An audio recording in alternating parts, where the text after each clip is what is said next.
வணக்கம் அன்பு நண்பர்களே, மீண்டும் சந்திப்பதில் மகிழ்ச்சி. ஆந்திர அரசியலை புரட்டி போட்ட பவன் கல்யாண் ஆந்திராவில் ஜெகன்மோகன் ரெட்டி தான் கிட்டத்தட்ட ஒரு 5 வருடமாக முதல்வராக இருந்தார். போன தேர்தலில் 150 இடங்களுக்கு மேலே ஜெயிச்சு ஒரு பவர்ஃபுல் மெஜாரிட்டியோடு ஆட்சியில் இருந்தார். அப்படிப்பட்ட ஒரு ஆட்சியை புரட்டி போட்டு இன்றைக்கி சந்திரபாபு நாயுடு முதல்வராக இருக்கார். சந்திரபாபு நாயுடுவுடைய ஆதரவோடு மோடி அவர்கள் பிரதமராக இருக்கார். அப்படின்னா இது எல்லாத்துக்கும் ஒரு கிங் மேக்கர் பின்னாடி இருந்திருக்கார். அவர் தான் பவன் கல்யாண். பவன் கல்யாண் அப்படிங்கிற அவருடைய பேரை சொன்னாலே ஆந்திராவில் தேட்டரே அதிரும். ப்ளஸ் அவருடைய ரசிகர்களுக்கு அப்படின்னு சொல்லிட்டு ஒரு யூனிக் கேரக்டர் இருக்குது. மற்ற நடிகர்களுக்கு ரசிகர்கள்னு சொல்லலாம். ஆனால் பவன் கல்யாணை பொறுத்த வரைக்கும் அவர்கள் எல்லாமே வெறியர்கள் அப்படின்னு சொல்லுவாங்க. நம்ம ஊரில் சினிமா விழாக்கள்லாம் நடக்கிற போது பார்த்திங்க அப்படின்னா அஜித், விஜய் இவங்க பேரெல்லாம் சொல்கிற போது ரசிகர்கள் கொஞ்சம் நேரம் கை தட்டுவாங்க, கத்துவாங்க. நீங்கள் எல்லாம் பார்த்துருப்பீங்க. அதனுடைய ஆரம்ப புள்ளி பார்த்திங்க அப்படின்னா ஆந்திரா தான். ஆந்திராவை பொறுத்த வரைக்கும் எந்த ஒரு மேடையில் நீங்கள் பவன் கல்யாண் பேரை சொல்லணும், சொல்லாமல் அங்கேருந்து போக முடியாது. அப்படி சொன்னீங்க அப்படின்னா அந்த அரங்கமே அதிரும். அதுதான் பவன் கல்யாணுக்கு இருக்கக்கூடிய அந்த பவர். அதனால தான் ஒரு பவர் ஸ்டார் அப்படின்னு அழைக்கப்படுறார். அப்படிப்பட்ட பவர் ஸ்டார் அரசியலுக்கு வரணும் அப்படின்னு ஆசைப்படுறார். அவர் அரசியலுக்கு வரணும்னு ஆசைப்பட்டது தனக்காக தன்னுடைய ரசிகர்களுக்காக அப்படிங்கிறதெல்லாம் கிடையாது. 2014 தேர்தலில் தான் முதல்ல ஜன்சேனா அப்படின்னு சொல்லிட்டு ஒரு கட்சியை தொடங்கி அந்த தேர்தலில் அவர் போட்டியிடலை அப்படின்னாலுமே மற்ற கட்சிகளுக்கு ஆதரவு கொடுத்தார். அதற்கு மிக முக்கியமான காரணம், காங்கிரஸ் கட்சி ஒருங்கிணைந்த ஆந்திராவை 2ஆக உடைத்து தெலுங்கானாவும் ஆந்திராவும் பிரித்தாங்க. பிரித்ததுக்கப்புறமா காங்கிரஸ் ஆந்திராவுக்கு துரோகம் பண்ணிட்டாங்க அப்படின்னு சொல்லி தான் அந்த கோபத்தில் தான் பவன் கல்யாண் அவர்கள் அரசியலுக்கு வந்தார். பவன் கல்யாணுடைய அண்ணன் சூப்பர் ஸ்டார் சிரஞ்சீவி ஏற்கனவே பிரஜா ராஜ்யம் அப்படின்னு சொல்லிட்டு ஒரு கட்சியை ஆரம்பித்து அதில் தோல்விகளை சந்தித்து அதற்கு பிறகு அந்த கட்சியை காங்கிரஸ் கட்சியோடு இணைத்து அப்புறம் அதுவும் சரியாகாமல் இன்றைக்கி அரசியலே வேண்டான்னு முழுக்கு போட்டு வீட்டில் இருக்கார்.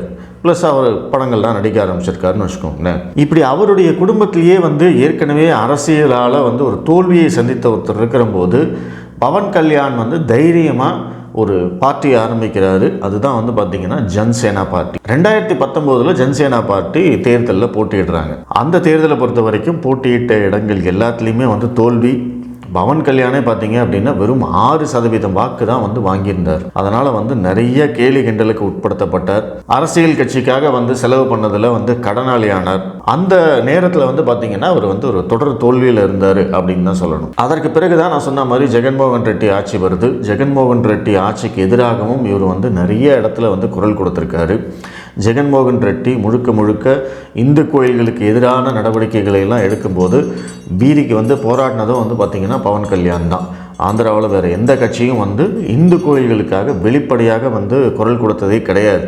ஏன்னா காங்கிரஸ் ஆகட்டும், இல்லை சந்திரபாபு நாயுடுவுடைய தெலுங்கு தேச பார்ட்டி ஆகட்டும், இவங்க எல்லாமே பார்த்திங்கன்னா அந்த செக்யூலர் அப்படிங்கிற ஒரு வரையறைக்குள்ளே இருக்கிறதுனால வெளிப்படையாக இந்துக்களுக்கு ஆதரவாக குரல் கொடுக்கவே மாட்டாங்க. ஆனால் பவன் கல்யாண் அதை வெளிப்படையாகவே செஞ்சார். அதே மாதிரி மோடி அவர்களுக்கு ஆதரவையும் வெளிப்படையாக சொன்னார்.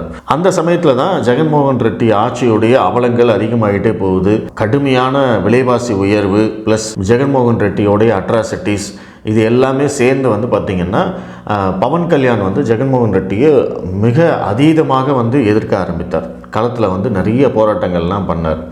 இந்த சமயத்தில் தான் தெலுங்கு தேச பார்ட்டியுடைய தலைவர் திரு சந்திரபாபு நாயுடு அவர்களை ஜெகன்மோகன் ரெட்டி கைது பண்ணுறார்.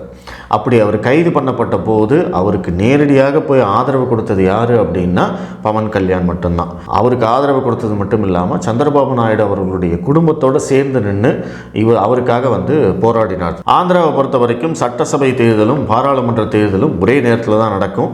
ஜெகன்மோகன் ரெட்டியை தோற்கடிக்கணும் அப்படின்னா எதிர்க்கட்சிகள் எல்லாமே ஒன்றா சேர்ந்தா தான் முடியும்.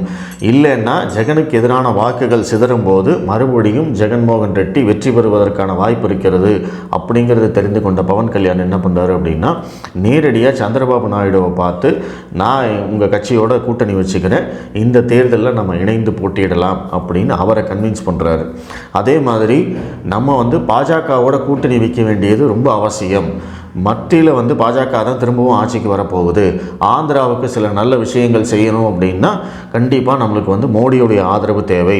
அதே மாதிரி ஜெகன்மோகன் ரெட்டியை எதிர்த்து நம்ம எல்லாரும் ஒரே கூட்டணியாக போட்டியிட்டோம்னா மட்டும்தான் அவரை வந்து வீழ்த்த முடியும். அப்படி இல்லைன்னா ஜெகனுக்கு எதிரான வாக்குகள் வந்து சிதறிச்சு அப்படின்னா மறுபடியும் அவர் தான் ஆட்சிக்கு வருவார். அது மட்டும் எந்த காரணத்தை கொண்டும் நடக்கவே கூடாது அப்படின்னு சொல்லி தெலுங்கு தேசம் ப்ளஸ் பாஜக இடையிலான அந்த கூட்டணி பேச்சுவார்த்தையும் பார்த்தீங்கன்னா பவன் கல்யாண் தான் முன்னின்று நடத்தினதாக சொல்லப்படுது. தெலுங்கு தேசத்துக்கும் சந்திரபாபு நாயுடுவுக்கும் திரு மோடி அவர்களுக்கும் பார்த்தீங்கன்னா ஏற்கனவே சில மனக்கசப்புகள் இருந்திருக்கு. அதாவது அவங்க சேரவே முடியாத அளவுக்கு பிரச்சனைகள் அப்படிங்கிறது கிடையாது, சில சங்கடங்கள் அவங்களுக்கு இடையில் இருந்திருக்கு. அதை வந்து தீர்த்து வச்சதும் வந்து பார்த்திங்கன்னா பவன் கல்யாண் தான்.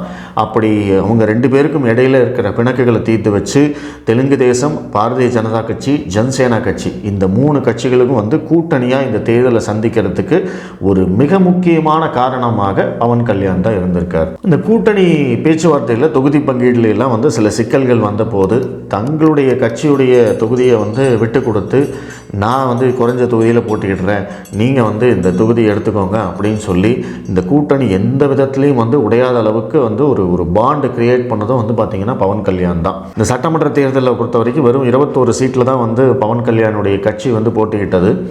2 நாடாளுமன்ற தொகுதியில் போட்டிக்கிட்டது. நம்ம வந்து ரொம்ப குறைந்த சீட்டில் வந்து போட்டிக்கிட்டுறோம், இது வந்து கட்சியுடைய வளர்ச்சிக்கு நல்லதில்லை அப்படிங்கிற மாதிரிலாம் வந்து நிறைய விமர்சனங்கள் இருந்தது. ஆனாலுமே பவன் கல்யாண் வந்து ஜெகனை வீழ்த்துவது தான் நம்மளுடைய குறிக்கோள் அப்படிங்கிறதுல வந்து உறுதியாக நின்றார். அவர் எதிர்பார்த்த மாதிரியே இந்த தேர்தலை பொறுத்த வரைக்கும் ஜெகன்மோகன் ரெட்டி படுதோல்வி அடைந்தார். வெறும் 16 இடங்கள் மட்டும்தான் அவருக்கு கிடச்சிருக்கு. அதே மாதிரி பவன் கல்யாணுடைய ஜனசேனா கட்சிக்கு வந்து பார்த்திங்கன்னா 21 இடங்களில் போட்டிக்கிட்டு 21 ஜெயிச்சார். 2 நாடாளுமன்ற தொகுதியில் போட்டிக்கிட்டு 2 ஜெயிச்சிருக்காரு. ஒரு 100% ஸ்ட்ரைக் ரேட்டோட மாபெரும் வெற்றியை இன்னைக்கு பவன் கல்யாண் பெற்றிருக்காரு. சந்திரபாபு நாயுடு ஆட்சிக்கு வர்றதுக்கும் மோடி அவர்கள் இன்னைக்கு பிரதமராகிறதுக்கும் ஒரு முக்கியமான காரணமாக பவன் கல்யாண் இருந்திருக்காரு. அப்படிங்கிறதுனால இன்னைக்கு அவர் தான் வந்து கிங் மேக்கர் அப்படின்னு நிறைய பேர் சொல்லிட்டு இருக்காங்க. பவன் கல்யாணுடைய வளர்ச்சி அப்படிங்கிறதும் வந்து சாதாரணமானது இல்லைங்க. நிறைய வெற்றி தோல்விகளை சந்தித்து தான் வந்து அவர் இந்த இடத்துக்கு வந்திருக்காரு. ப்ளஸ் வெளிப்படையாக பேசக்கூடியவர், நிறைய புத்தகங்கள் படிக்கக்கூடியவர் அப்படின்னு சொல்லுவாங்க.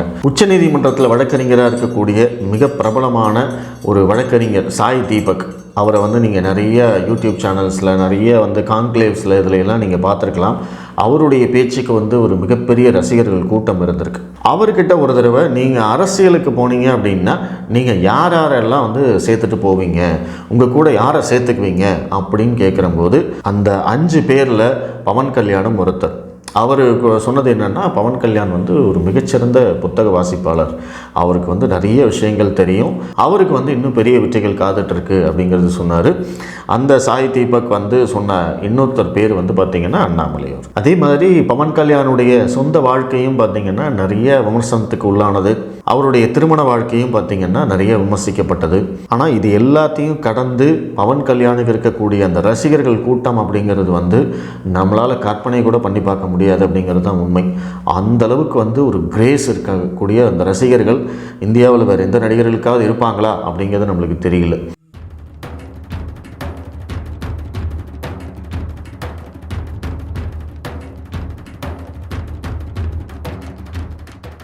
அதே சமயம் ஆந்திரா அரசியல் பொறுத்த வரைக்கும் பார்த்திங்கன்னா முழுக்க சாதி ரீதியிலானது தான். தமிழகத்தில் இருக்கிறத விட ஆந்திராவில் பொறுத்த வரைக்கும் 100 மடங்கு அதிகமாக சாதிய மோதல்கள் நடக்கும், சாதிய ஏற்றத்தாழ்வுகள் இருக்கும்.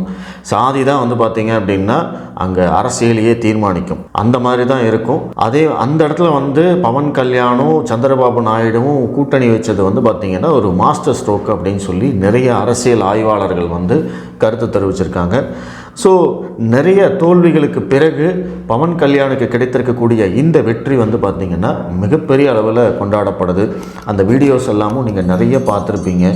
சந்திரபாபு நாயுடுவை விட பவன் கல்யாணுடைய பார்ட்டி தான் வந்து பார்த்திங்கன்னா இந்த வெற்றியை ஒரு மிகப்பெரிய அளவில் கொண்டாடியிருக்காங்க. Plus all over India Pawan கல்யாணுடைய இந்த அரசியல் வெற்றி வந்து பேசப்படுது. பவன் கல்யாண் தான் வந்து எதிர்க்கட்சி தலைவராக இருப்பார்னு எல்லாருமே சொன்னாங்க. ஆனால் இப்போ வந்து அவருக்கு அமைச்சர் பதவி கொடுக்கப்பட்டிருக்கு. ஸோ இந்த பதவியிலையும் வந்து நான் சிறப்பாக செயல்படுவேன் அப்படின்னு சொல்லுவார். பவன் கல்யாணை பொறுத்த வரைக்கும் ஒரு பொது நோக்கத்தில் தான் வந்து அவர் அரசியல் வந்திருக்காரு. ஹிந்து தர்மத்தையும் இந்தியாவையும் மிகவும் நேசிக்கும் ஒரு அரசியல்வாதி பவன் கல்யாண் அப்படின்னு சொன்னால் அது மிகையே இல்லை. ஏன்னா இன்றைக்கி வந்து தன்னை இந்துன்னு வெளிப்படுத்திக்கிறதும், நான் வந்து இந்தியாவை நேசிக்கிறேன் அப்படிங்கிறதெல்லாம் வந்து சொல்கிறதுமே வந்து பார்த்திங்கன்னா அது வந்து மதச்சார்பின்மைக்கு எதிரானது அப்படிங்கிற மாதிரியான ஒரு நெரேட்டிவ் வந்து இங்கே இருக்குது. இன்றைக்கி அரசியல்வாதிகளை விட்டு தள்ளுங்க, வெளியில் இருக்கக்கூடிய நடிகர் நடிகைகளாகட்டும் இல்லை சமூகத்தில் பெரிய அந்தஸ்தில் இருக்கிறவங்களாகட்டும் யாருமே வந்து தன்னை வந்து இந்து அப்படின்னு சொல்லிக்கிறது இல்லை, இந்தியாவுடைய வெற்றியை கொண்டாடுறதில்ல. இந்த தேசப்பற்று அப்படின்னு சொல்கிற விஷயம்லாம் வந்து பார்த்திங்கன்னா ஒரு மாதிரி ஒரு காமெடி செய்யக்கூடிய வகையில் தான் வந்து இன்றைக்கி இருக்குது. ஆனால் பவன் கல்யாண் பொறுத்த வரைக்கும் ஒரு அரசியல் கட்சி தலைவராக இருந்த போதும் தன்னை ஒரு இந்துவாக அடையாளப்படுத்திக் கொள்கிறார்.